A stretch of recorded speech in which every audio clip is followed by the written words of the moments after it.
The special urban rescue teams that have been brought in will have success at rescuing even more people, but that is the expectation.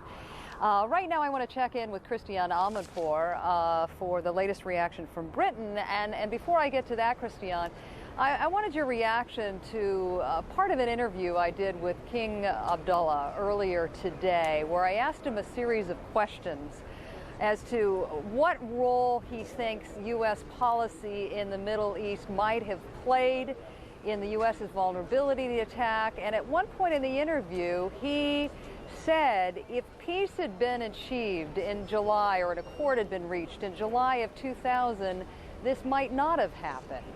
Do you have any thoughts on that? Well, Paula, clearly anti-American feelings in the Middle East have been on the rise since the Intifada, which started in Israel and the territories 11 months ago. This is clear. Moderate Arab countries have warned the United States that this was happening and that it has been happening, and Arab leaders have seen their people take to the streets over the months of the Intifada, demanding that something be done on behalf of the Palestinians. And also, you've had guests on your programs this morning, notably Dennis Ross, the former Middle East peace envoy and chief negotiator, who confirmed that anti-Americanism has been on the rise, and those kinds of sentiments are more pronounced now than they have been perhaps ever. On the other hand, the same people, Dennis Ross and other experts on these matters, say that it is not necessarily about there not being a peace agreement. They point out that in 1993, when the first attack was conducted on the World Trade Center building, that was at the height of the peace process, when it had just started, really, the Oslo process, and the governments of the Middle East, the United States, were all fully engaged, including the Palestinians, in trying to come to a peace agreement.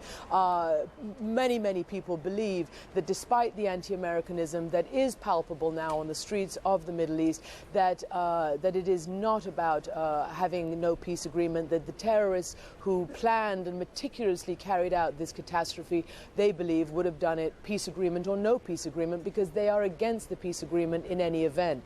They have spoken out clearly against the Oslo process, Paula. Christiane, if you would come back to you for more British reaction to the massacre that was unleashed yesterday. Right now I want to go to the floor of the Senate, where the junior senator from New York is addressing her colleagues.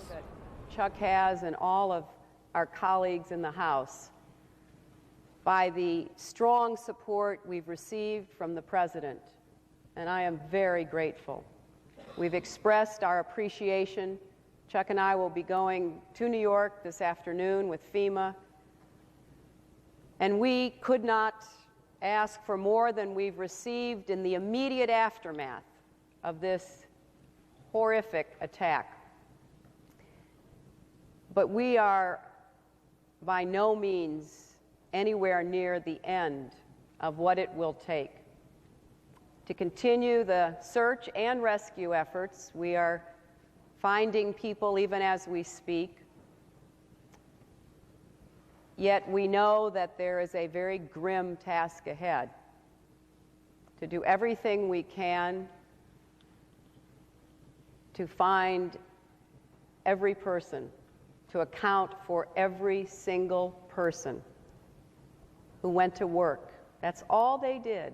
They went to work on a beautiful September day in New York.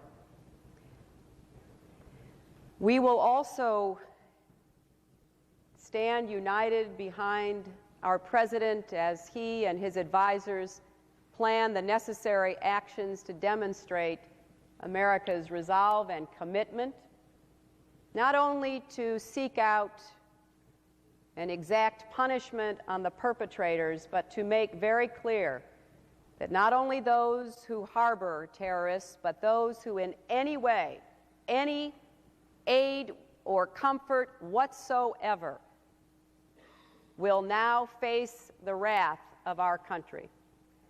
And I hope that message has gotten through to everywhere it needs to be heard, that you are either with America in our time of need or you are not. We also stand united behind our resolve, as this resolution so clearly states, to recover and rebuild in the aftermath of these tragic acts. You know, New York was not an accidental choice for these madmen, these terrorists, these instruments of evil. They deliberately chose to strike at a city which is a global city. It is the city of the 21st century. It epitomizes who we are as Americans. And so this, in a very real sense, was an attack on America, on our values, on our power, on who we are as a people. And I know, because I know America, that America will stand behind New York, that America will offer whatever resources, aid, comfort, support that New Yorkers and New York require. Because the greatest rebuke we can offer to those who attack our way of life is to demonstrate clearly we are not cowed in any way whatsoever. I hope that within a short period of time, Senator Warner, we see scaffolding on the sides of the Pentagon. After we finish the search and rescue and recovery work that is being carried out heroically there, I hope we all see a clear signal that we are rebuilding, that our defenses are more resolute than ever. And I hope, similarly, that Lower Manhattan has the same kind of image to project, because the reality will be that we are rebuilding and reconstructing and making clear that just as our military might is unchallenged and uncowed, so is our economic, our social, our political values epitomized by New York. All right, there you see at the Junior Center from New York, Hillary Clinton pointedly talking about what needs to be done to confront these terrorists that launched these multiple attacks against the U.S. yesterday, making reference to the indomitable spirit of New Yorkers and the collective strength to rebuild. Not making a reference to what President Bush just made an announcement of, which is requesting immediate funding from Congress to deal with the rescue efforts and the cleaning up of the debris. So that is the very latest from here. Darren, I want to go back to you and just make one more quick note about what rescue workers are telling us.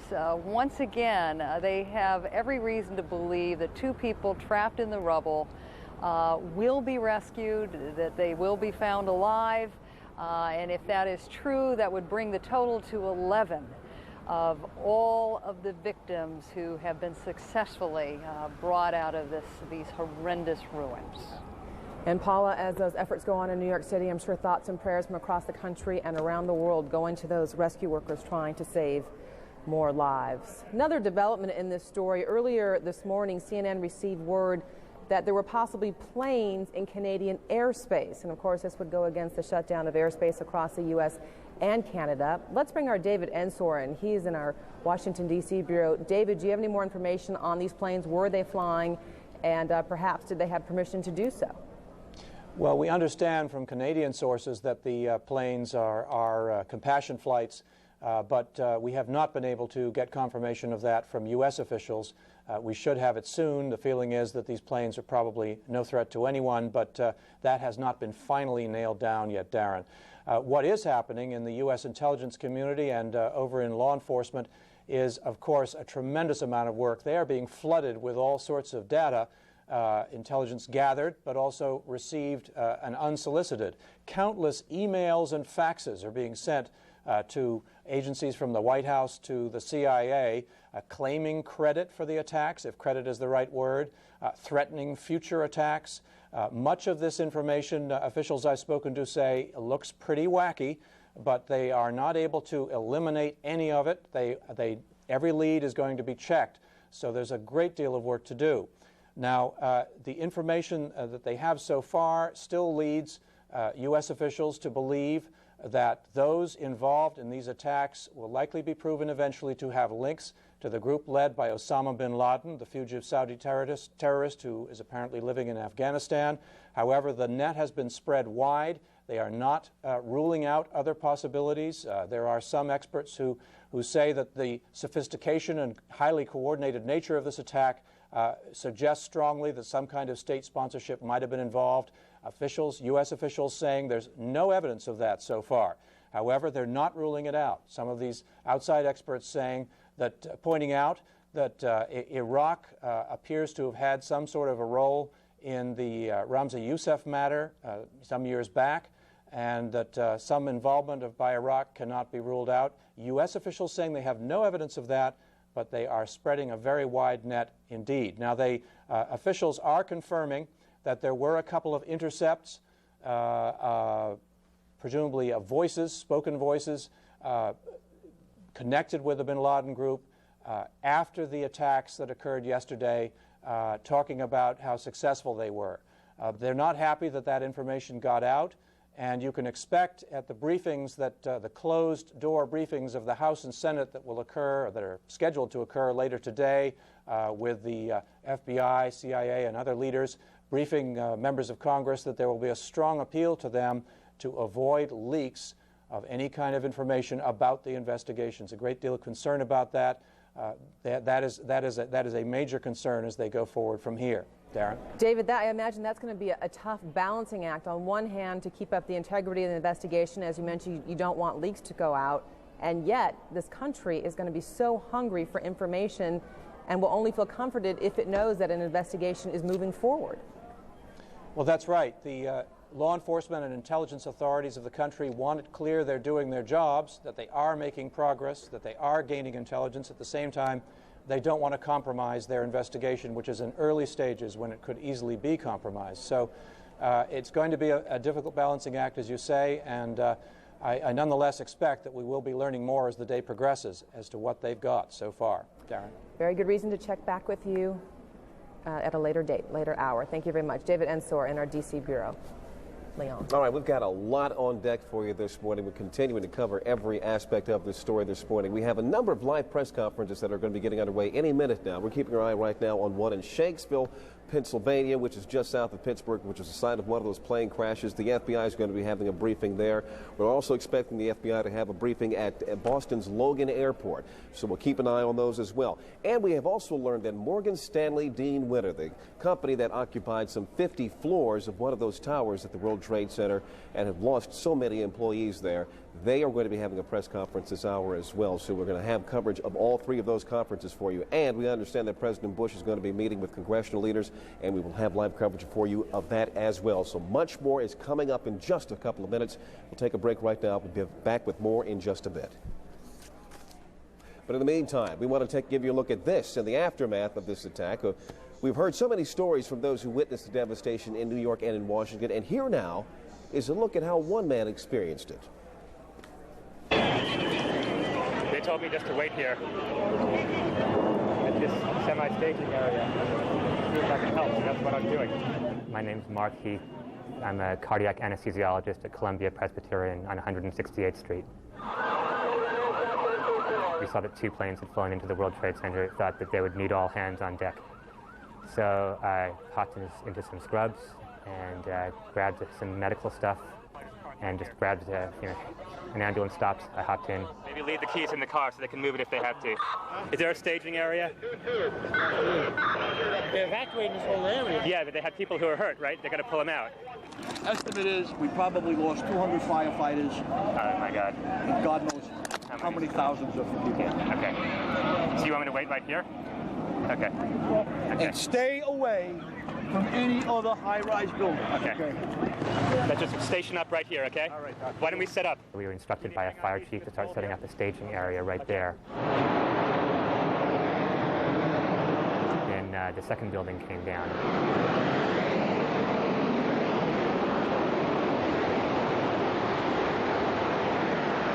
I videoed what I could, got behind a car. I hope I live.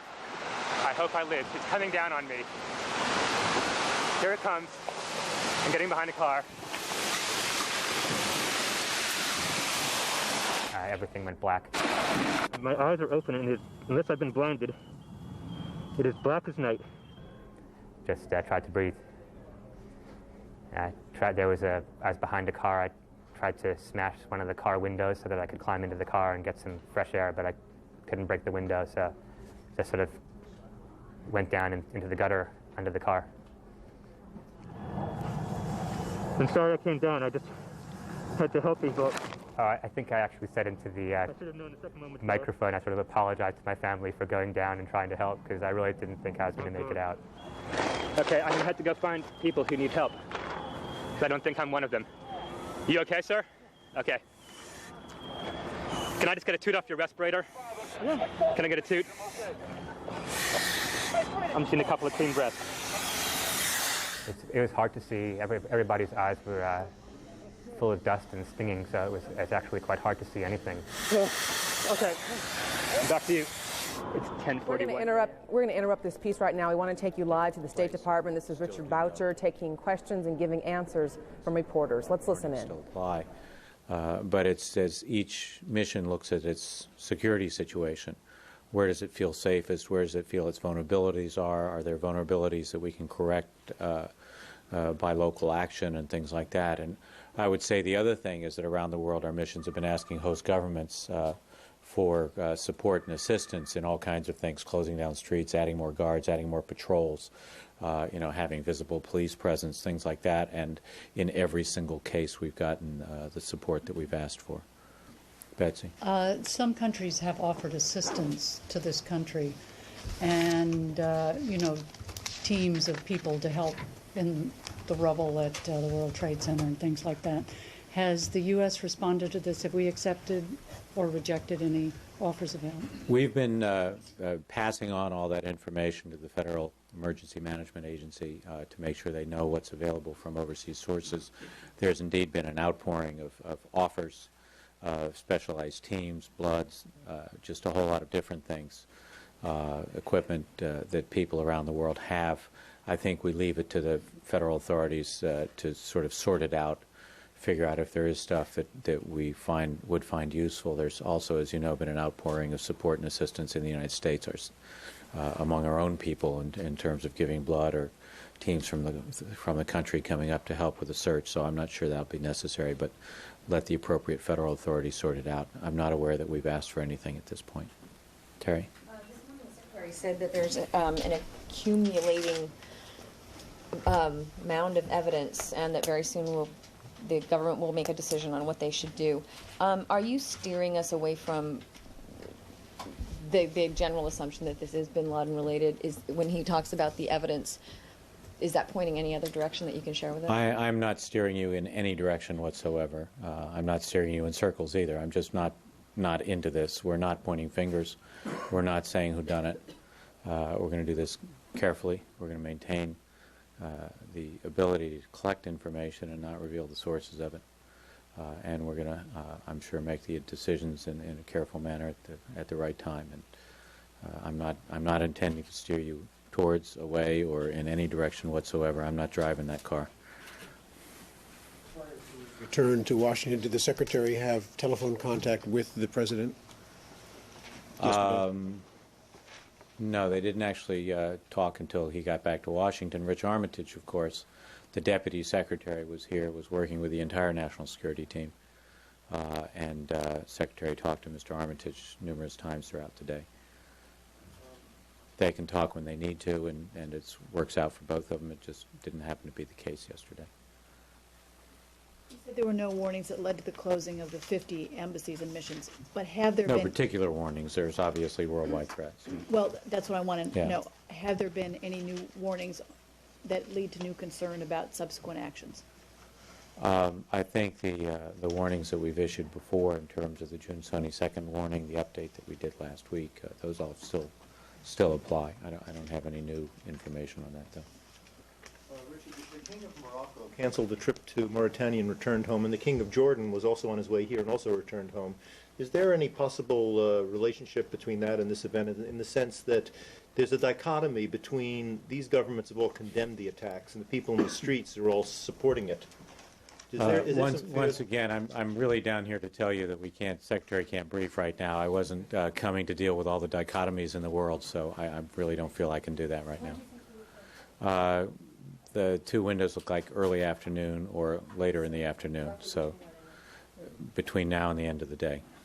I'm sorry. I don't want to get us all out. Some of us have to go back to offices. I know. I don't want to get us all, back here at some time because I speculate at this point. I got to talk. Like not before 1, not before 2. Can you give us a half-hour warning? Yeah, we'll give you as much warning as possible, and half hour seems more than reasonable. Okay. Thank you. We were listening to Richard Boucher, State Department spokesman. We'll wrap up what he had to say in just a moment, but while he was speaking, we got some very important information to us here at CNN. Word from the FAA. Of course, you were aware that flights were apparently or possibly supposed to resume across the U.S. at noon Eastern, 40 minutes from now. The FAA saying now that is not going to happen. They are not going to clear the hold on flights across the U.S. We don't have word yet on what the next deadline might be as to when flights might resume. But very importantly, FAA is saying those flights will not resume across the U.S. 40 minutes from now, as was originally scheduled. Leon. Yeah, that's going to complicate matters for quite a few people, because I heard reports this morning of people who have been driving from city to city to try to get ahead of their travel plans for the day to perhaps get to the city they were going to leave on their connecting flight out of. And now it's going to complicate matters even further for them. So we'll keep our eyes on that and report you the latest details as we get them here. In the meantime, though, let's check in now with our Kate Snow, who's on Capitol Hill. Kate? Leon, Congress has been in session now for just over an hour, both the Senate and the House. The House taking a little break right now, but on both sides, in both chambers, what we're hearing and what we're seeing is raw emotion from members of Congress, people talking about the horrific events of yesterday. There are themes emerging. One theme that the Congress is unified, that there are no party lines here anymore. These attacks were attacks on the U.S.'s freedom. They were acts of cowardice, and Congress is prepared to fight whoever is responsible. Make no mistake, this was an act of war against the United States and all of our people. And we will not be divided. All of us, the President, the Congress, and the American people, are today and will be tomorrow, and in all the tomorrows, totally and completely united in our determination to begin the process of healing and to take swift action to see that the people who committed this horrible crime are properly punished. May God shed His grace on this great and wonderful country and all of our people. Dick Gephardt getting a standing ovation for his comments, echoed in the Senate chamber by Senator Daschle and Senator Lott. Senator Charles Schumer, the senior senator from New York, also spoke a short time ago. He talked very emotionally. He talked about his daughter, who goes to school at a building right next door to the Twin Towers, and how for 2 hours he and his wife struggled to find her. They weren't sure of her whereabouts. They did find her. Then he talked about the others who are missing in New York City. Everyone in New York right now knows somebody who's missing. I know of a call. Someone on the 104th floor worked for the good firm of Cantor and Fitzgerald. We can't find hardly anybody from that firm, who called his parents, told them he loved him, and they haven't heard from him since. That emotion leading up to a vote later tonight. We expect to hear from every senator and every House member today about these terrible events, but they are voting on this. This is a resolution, a joint resolution of the House and the Senate, bipartisan. It says the Senate and House of Representatives condemn in the strongest possible terms the terrorists. It talks about extending deep condolences. We are certain the United States people will stand united. We commend the heroic actions of the rescue workers, volunteers, and state and local officials. This resolution goes on to thank foreign leaders and individuals who have expressed solidarity with the United States. It says we are committed to support increased resources in, quote, the war to eradicate terrorism, talks about supporting the president, and finally it declares that September 12th, 2001 shall be a national day of unity and mourning, and that when the Congress adjourns on this legislative day, which we expect to be much later on this evening, it stands adjourned out of respect to the victims of the terrorist attacks. Leon, back to you. All right, thank you very much, Kate Snow on Capitol Hill. You know, many are going to withhold the process of mourning until at least the process of finding out who is inside that building is complete. Let's go up to New York now. Paula's standing by on the roof. Paula? Thanks so much, Leon. We have talked so much this morning about how New Yorkers are shattered by the loss of life here. We certainly don't understand the magnitude of the tragedy just yet. But I want to check in with Gary Brees right now, who is the Executive Director of the International Association of Fire Chiefs.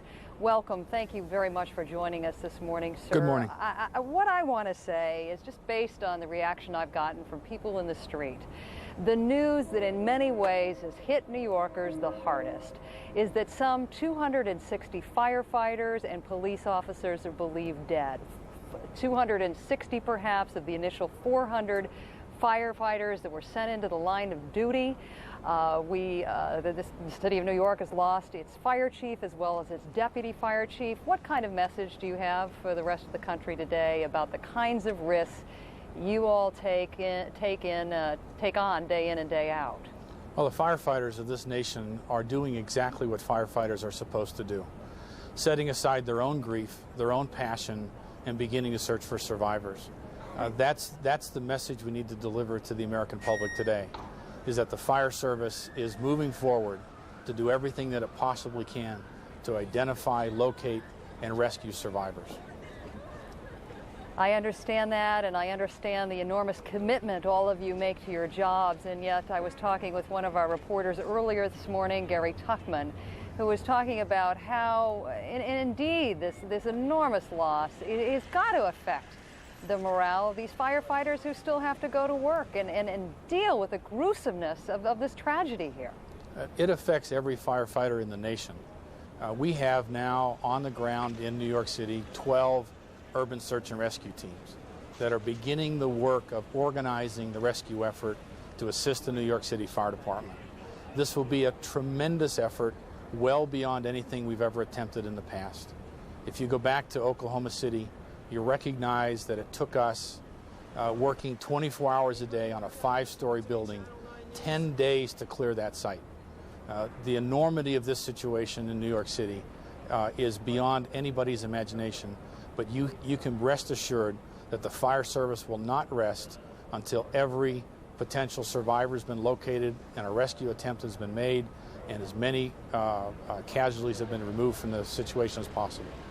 This horrible loss comes on the heels of New York City losing many other firefighters here to catastrophes. Have you given any thought to setting up any kind of fund for the family members of those who've been lost? Those discussions are initially taking place right now, but quite frankly, we are focused on providing as much assistance as we can to both the New York City Fire Department as well as the Arlington County Fire Department for the Pentagon rescues.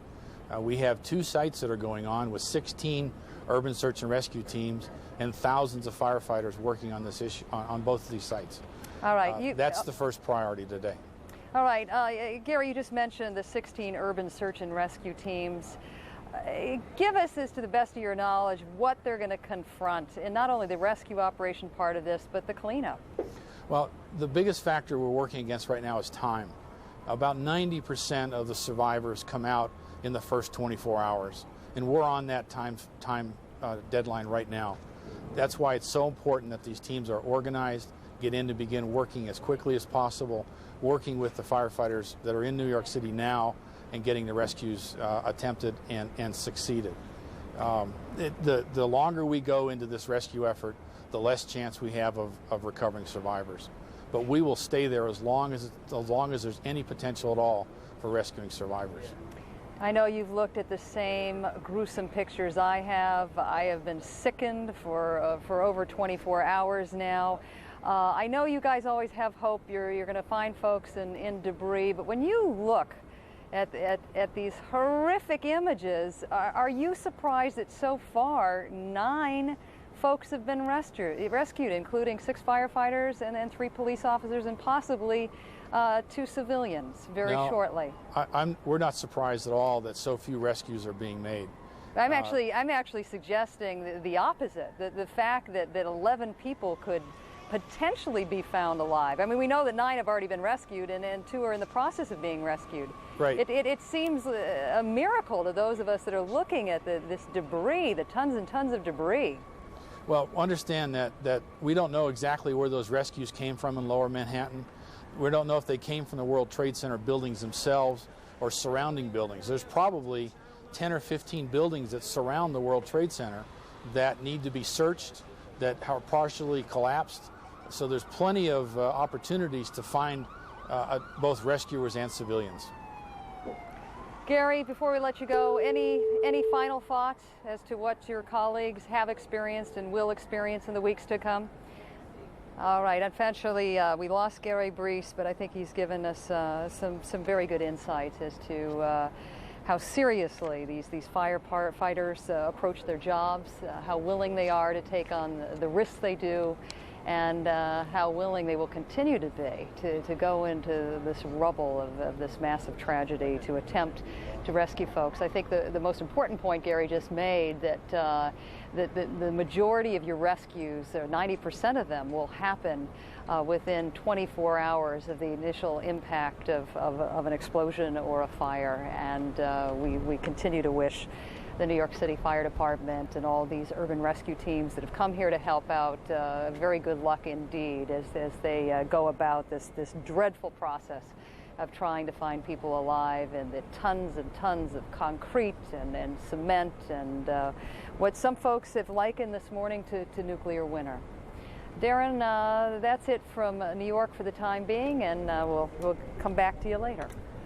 Paula, thank you very much. I know the fire officials, as you're talking to them, they understand the reality of what they face, and as you reflected across America, the hope still goes on that many more people will be rescued from that rubble in New York City and perhaps even at the Pentagon. Meanwhile, while you were talking to fire officials, 2 important developments to tell our viewers about as we seek more information. At 3 p.m. Eastern, that's about 3.5 hours from right now, the FBI will be holding a news conference from headquarters in Washington, D.C. That FBI news conference will feature the new head of the FBI, Robert Mueller. Also, the Attorney General John Ashcroft will be at that news conference. Of course, you will see that live here on CNN. We told you a few minutes ago, for you travelers out there, those of you who have loved ones that are stuck somewhere across America or perhaps overseas, noon Eastern today, a half hour from now, was the original time set as the possible lifting of that ban by the FAA for flights to resume over U.S. airspace. We did get word a few minutes ago that the FAA is pushing back that time, that at 12 noon. We don't have word quite yet, I believe, as to when the new time estimation will be. Let's bring our Patty Davis in, who's been following this part of the story for us. Patty, are you getting any word now as to when the FAA says flights might resume across the U.S.? Well, Darren, what the FAA is saying specifically is that the 12 noon was the earliest time that it might reopen U.S. airspace to commercial flights. What it is saying now at this point is that decision now is up to the White House. That announcement will be made by the White House in consultation with the Department of Transportation. Now, the Department of Transportation Secretary Norman Mineta was scheduled to hold a press conference about an hour ago. That was canceled. He was to have details on exactly the security measures, how that would happen in terms of the airspace, etc. But that was canceled. We're now told that the White House will be making the announcement on when the airspace will be reopened. So FAA saying that noon now, possibly not the target time for reopening U.S. airspace. Now, Washington Airport Authority, the Metropolitan Airport Authority spokeswoman tells me, as far as Washington, Reagan, and Dulles airports are concerned, she is not expecting either of those airports to have any flights today. No airlines have filed any flight plans at those 2 airports. Now, I have some details on a few airlines here. American Airlines does say that it may resume some flights when airspace is reopened. United Airlines is saying that it does not plan any scheduled flights before 3 p.m. Central Time. And of course, this is all up to whether or not the airspace is opened, if and when. Patty, if you're still with us there, so you're saying it's not the Transportation Department or the FAA that's going to make that announcement, the White House, but is the White House saying when they'll make that announcement? I have to imagine there are a lot of frustrated travelers stuck across the U.S. Yeah, we're actually just told now that no decision has been made exactly when U.S. airspace will open. That hopefully we'll hear more about that later today. Delta Airlines also saying that it has canceled flights through 6 p.m. Eastern today. So it's obviously up to what the federal government decides to do. No decision made at this point in terms of when that airspace will be reopened. Darren. All right. Patty Davis in Washington. Patty, that is going to be frustrating news, as I mentioned, for a lot of people who are stuck. Paula, you're going to have this combination, this balancing act of people who, of course, want the airways to be safe and yet probably very anxious to get home to their families and loved ones. Understand that. Thanks so much. We wanted to bring you quickly up to date on what is going on here. Earlier this morning, we talked with Joe Albaugh, who is the head of the Federal Emergency Management Agency. He talked to us about the 4 urban, specially trained search and rescue teams that will be joining the teams already here. It's hard to get a fix on the total numbers involved, but the head of the fire chiefs was just saying he believed in addition to that, 16 other urban search and rescue teams would be joining the efforts of Joe Albaugh's team. Right now I want to go to Gary Tuchman, who joins us from Ground Zero for an update on what kind of rescue operations are taking place right now. Gary? Well, Paula, the World Trade Center was the type of landmark that even though we know full well what happened, I still expect to turn around and see it standing there. Instead, we just see the skeleton of what was the South Tower. We come to you from Church Street and Chambers Street. This intersection is next to a subway station called Chambers World Trade Center, but there no longer is a World Trade Center. This neighborhood now is completely closed to the public, only open to emergency officials right now, police, fire, FBI, members of the National Guard are behind me right now doing everything they can to protect the area. And we've seen a lot of sights today coming down the street right next to me. We've seen vehicles carrying body bags. It was very solemn, very sad for us to see. We've also seen many large flatbed trucks carrying wreckage. We are told by New York City officials that some of the wreckage is up to 100 feet high right next to where the World Trade Centers used to be. And we've also seen many incinerated cars and trucks that have come on flatbed trucks and that are being disposed. But there also has been some good news. Officials here tell us that 9 survivors have been found. 6 of them are fire officials, 3 of them are policemen. The story of the rescue of one of the policemen is an unbelievable story. We are told this policeman was trapped under wreckage. His legs were trapped under wreckage, but because he had worked at the World Trade Center building, he knew exactly where he was. He couldn't see daylight at all. He was under the wreckage, but he had his cell phone with him. He called up on the cell phone and said, I know where I am. Come over here in this area and look. He was in a courtyard between where the 2 towers used to be. They came over, they dug, they found him, but they thought they were going to have to amputate one of his legs to get him out. As you may recall, after the Oklahoma City disaster, one of the women who was found, who has survived, who is still alive today, she had to have her leg amputated to be cut out of the wreckage. They thought they were going to have to do it in this case. As it turned out, they did not have to amputate his leg. He was taken away in an ambulance, and it said that he will be fine.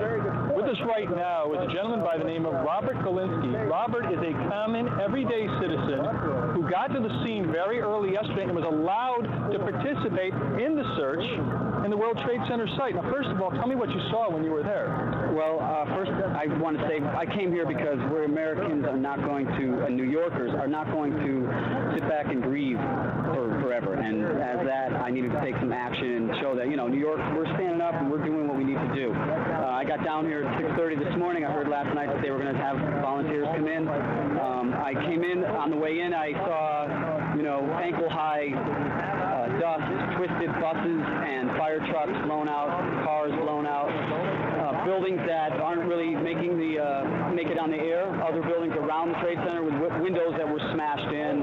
Starbucks had its windows smashed in, which isn't a bad thing. What was this experience like? It was tough because it was very dangerous. We were right ground zero in World Trade Center Tower 1, digging, trying to find people. We found 2, unfortunately, people that were not alive. Robert Galinsky, thank you very much for joining us. We appreciate it.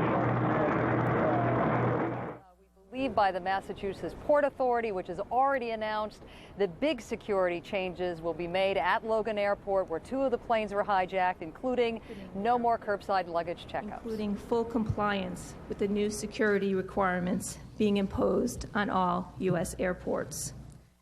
We received specific guidance on these measures from the FAA a short time ago. And I'm proud to say that many of these measures have been in place at Logan for many years. In addition, I spoke with Governor Swift this morning, and she has instructed us to go beyond these FAA requirements by placing state police at all security checkpoints at Logan Airport. With the new FAA requirements and the additional security at Logan, we are confident that when the airport is reopened, the safety of the traveling public will be ensured.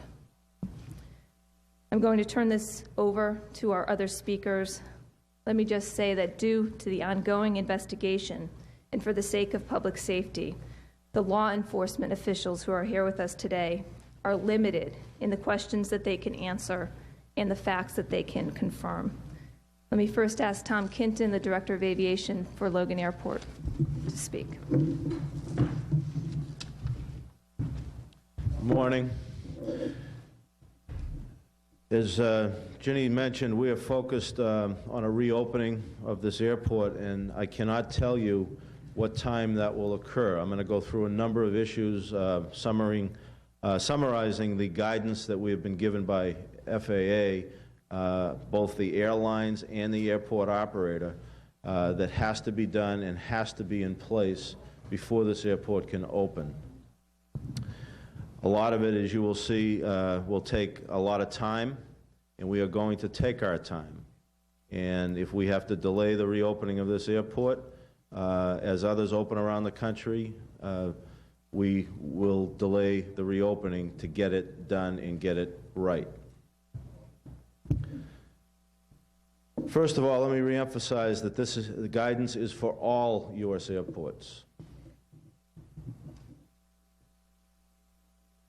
It will begin with immediately evacuation of all terminals and sweeping of K-9 teams, explosive K-9 teams.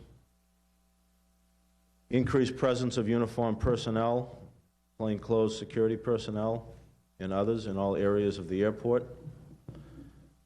And as you heard mentioned, we will be staffing the security checkpoints with uniformed state police, which goes beyond the guidance given to us by FAA. Be increasing the frequency of random ID checks in the secured areas of Logan Airport. We will secure, we already have them in place, bomb detection teams for quick response here at Logan Airport. We will be reducing the number of operational access points into the airport. We will also discontinue curbside check-in and remove unauthorized vehicles that are within 300 feet of any terminal building. And that point there is probably one of the most time-consuming things we have to accomplish, because presently there are over 9,000 vehicles parked at Logan Airport. One of the garages, Terminal B, has almost 2,500 vehicles, and it needs to be emptied. We are in the process of doing that and relocating those cars to Suffolk Downs, and we will not reopen that terminal, certainly, and perhaps not the airport, until that task is completed. There is FAA is prohibiting the sale or use of knives, regardless of any size, in any sterile areas of the airport. That includes concession operators, food and beverage, as well as any retail operators that may sell such items. That means anything metal or plastic. Airport operators will develop an awareness plan to keep all airport employees informed about security, and the airport operators and the FAA shall review and reevaluate these contingency plans for ongoing airport security threats that may develop. Airlines will not be accepting cargo or mail. And prior to passenger boarding of any airplanes, those aircraft must undergo a comprehensive search. That's each and every flight before they are boarded by passengers. And as I said at the beginning, we do not have an estimate on when this airport will reopen. Possibly, it could be for some relocation of flights that are on the ground, ferrying empty airplanes back into position later today. And again, no estimate on reopening the airport for commercial flights until we have a better handle on both the airline responsibility here and the airport operator responsibilities being fulfilled. We've already had an air carrier meeting. We held it this morning. This work is underway, and we'll be meeting with the air carriers later this afternoon to update and keep the traveling public updated relative to the reopening of Logan Airport. Thank you. All right, you want me to go? The next speaker is Colonel John DeFava, Massachusetts State Police. Thank you, Director. Good morning. The Massachusetts State Police is prepared to provide all necessary resources to assist the Massport Authority in reaching and surpassing those new security measures as mandated by the FAA. These resources will include additional personnel, special and tactical units such as explosive ordnance disposal personnel, and canines that are capable of sniffing out explosives. These measures will stay in place indefinitely to ensure the safety of the public at the airport. Thank you. Thank you. Our next speaker is Charlie Prouty, FBI Special Agent in Charge, Boston. Thank you, Director. I want to reassure all New England citizens that your law enforcement is aggressively investigating this horrific event. First of all, my heart goes out to the victims and the families in this tragedy. Because this appears to be a terrorist attack, the FBI will be taking lead investigative status in this. We set up a command post in the FBI office in Boston yesterday as soon as we received notice of the hijacking. This is a joint command post with State Department, ATF, Customs, the Massachusetts State Police, OSI, Boston Police Department, Department of Transportation, U.S. Secret Service, and the U.S. Marshals represented. We're also involved in Massport's command post at Logan Airport. We'll continue to man these command posts and continue our joint investigations around the clock until all investigations have been completed. We are coordinating our investigation with FBI headquarters and with other federal agencies. A website and a toll-free tip line has been established. Logan Airport, the airport where hijackers successfully hijacked two commercial airliners yesterday. They're talking about the number of regulations they will follow by the FAA. In addition to that, further strength they will put in place to make the public safe, among other things. They're now going to have uniformed state police officers joining the security officers on duty. Logan Airport has taken a deep hit by public perception today. There is a feeling, according to Bill Delaney, that security there has been loose in the past, and I think the fact that the Massport announced today that they will do no more curbside check-in, that they will remove any vehicles that are standing within 300 feet of the curb from the area, pointedly shows how seriously they're taking the scrutiny of the nation. Before I go on, I just want to share one little fact with you that is being reported in the Boston Herald. The Boston Globe has some of this information, but not all of it. It is now suspected that the hijackers were able to carry off what they did by not bringing guns on board the two planes in Boston, but by using shaving kits and other carry-on luggage to smuggle knife-like weapons made up of plastic handles embedded with razor blades. Now, these are sources familiar with the investigation talking to the Boston Herald. And that is consistent with what apparently a flight attendant, cell phone calls indicated as well. Now, I want to show you one of the latest pictures of what is going on here in New York City. You have the USS George Washington now moving into New York Harbor.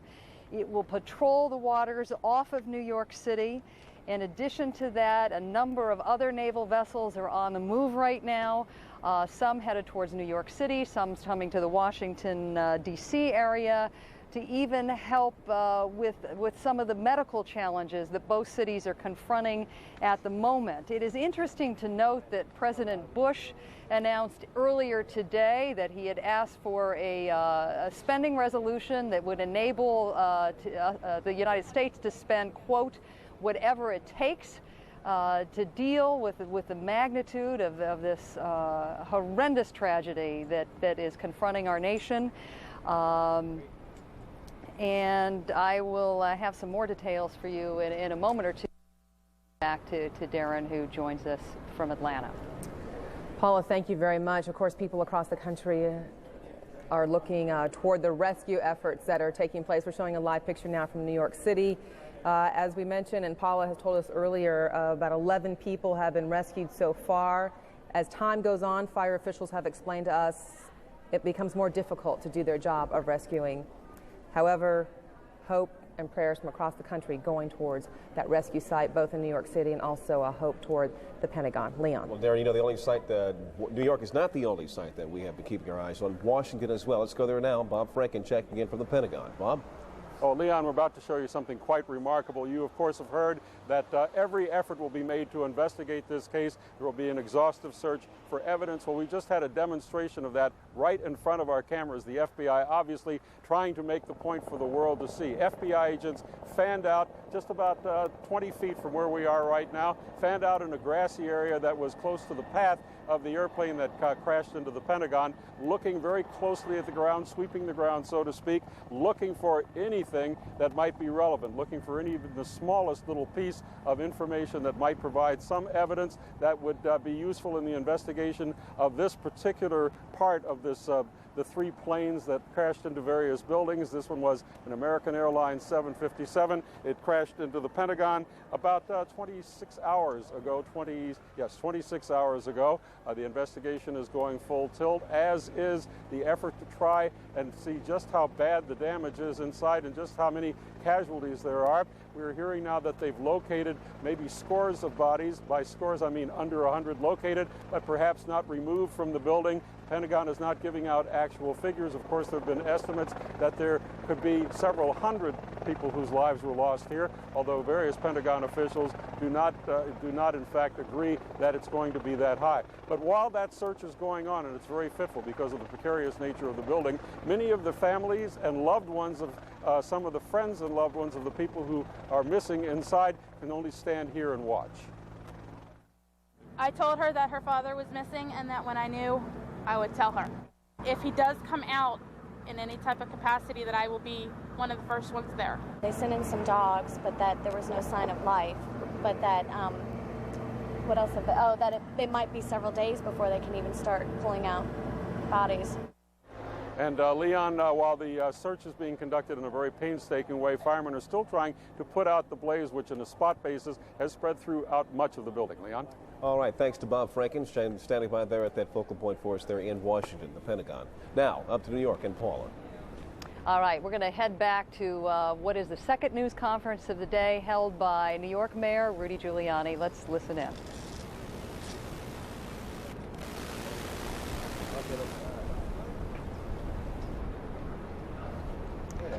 Unfortunately, it's very difficult to listen in right now because we're having audio difficulties. I think we need to make everyone in the journalism field is a little hampered today because the number of streets blocked, and it's tough for our equipment to get in where it needs to get in. And let's hope. Yes, we have a tremendous number of volunteers. We have more volunteers than we know what to do with right now. But please continue to volunteer because we're going to need you tomorrow and the next day and the day after. And, you know, our firefighters and police officers are going to get pretty exhausted after a period of time. So The outpouring of volunteers has been tremendous, and we're very, very thankful for that.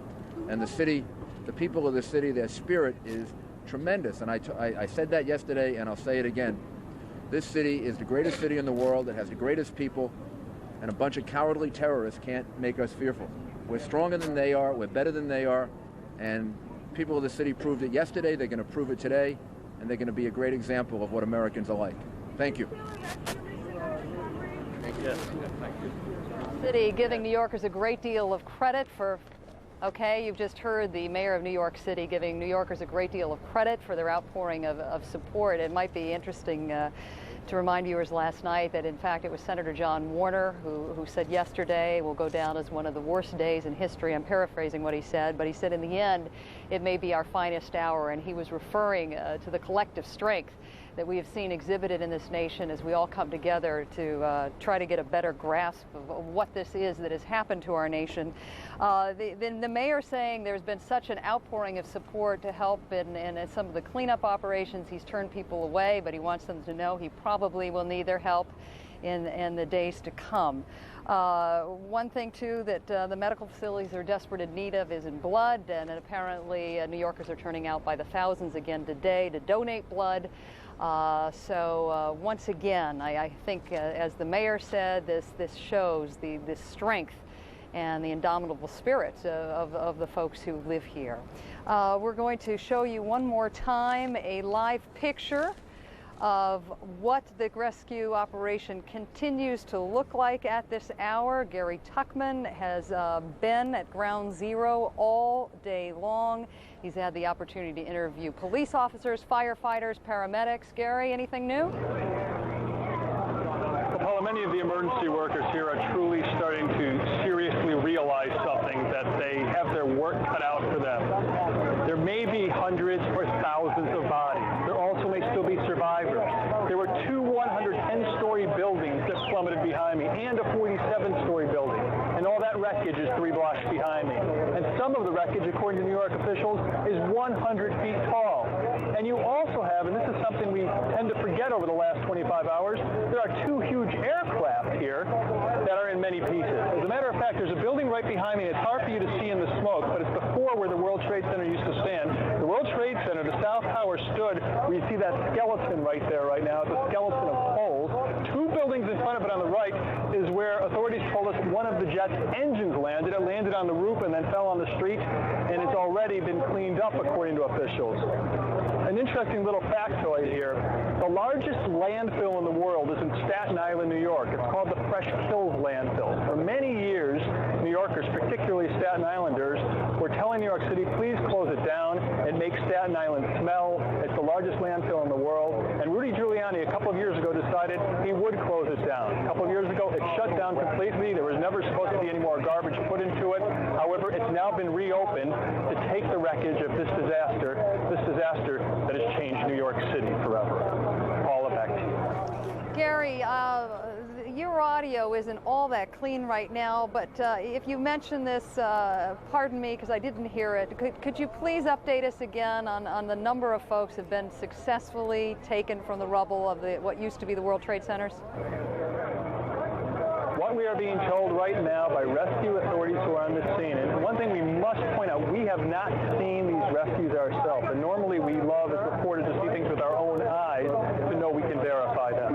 There's a lot of nervous people here, a lot of scared rescuers, a lot of heroic rescuers. We have to rely on what they're telling us right now in a very confusing time. But they are telling us that 9 people have been rescued from the rubble. 6 of them New York City firemen, 3 of them police officials from the Port Authority of New York. The Port Authority is the agency that owns the World Trade Center building and runs the airport here in New York City. Paula? Because we have some new developments coming from Atlanta to report. Darren? All right, Paula, thank you very much. We want to take our viewers now live to Pennsylvania. It is a news conference with the FBI with the latest on the plane that crashed there. Let's listen in. Wallace Miller. We don't have much to add from yesterday's press conference.